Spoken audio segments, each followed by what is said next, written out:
प्रधानमंत्री बालेन शाह के एक बयान से हंगामा मच गया है। बालेन शाह ने नेपाली संसद में सीमा विवाद को लेकर कहा था कि नेपाल ने भी भारत की जमीनों पर कब्जा किया है। इस बयान से नेपाल में विवाद पैदा हो गया है, जिसके बाद अब वहां के विदेश मंत्रालय ने इस मामले पर सफाई दी है।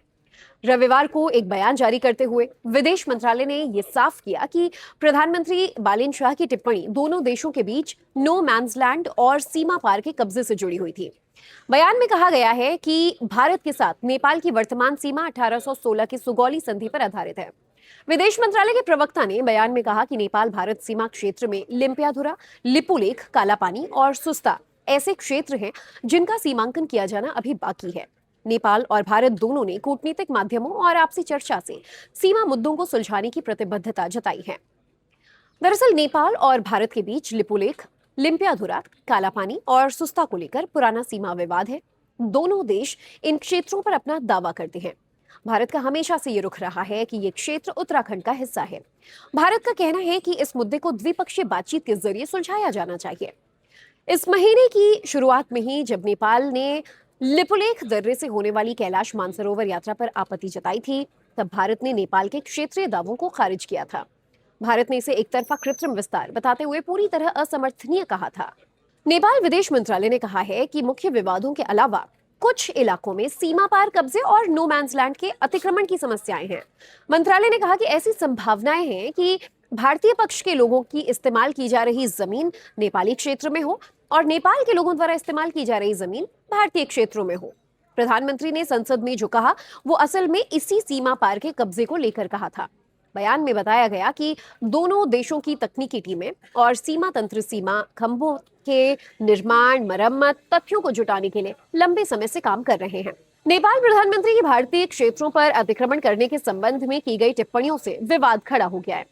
नेपाली कांग्रेस के बसाना थापा और नेपाली कम्युनिस्ट पार्टी के रमेश मल्ला सहित विपक्षी सांसदों ने शाह की टिप्पणियों पर आपत्ति जताई और मांग की कि उन्हें संसदीय रिकॉर्ड से हटा दिया जाए।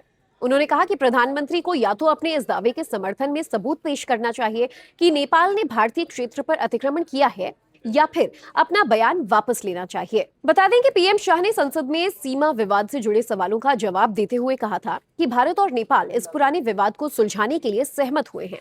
इसके लिए दोनों देश इतिहासकारों, सर्वेक्षकों और विशेषज्ञों की मदद भी लेंगे। वहीं बालन शाह ने यह भी बताया था कि नेपाल ने इस मामले को चीन और यूनाइटेड किंगडम के सामने उठाया है। खबरों के मुताबिक नेपाल के पूर्व विदेश मंत्री प्रदीप ग्यवाली ने भी शाह से माफी मांगने की मांग की है। नेपाल के कई सोशल मीडिया उपयोगकर्ता इसकी आलोचना कर रहे हैं।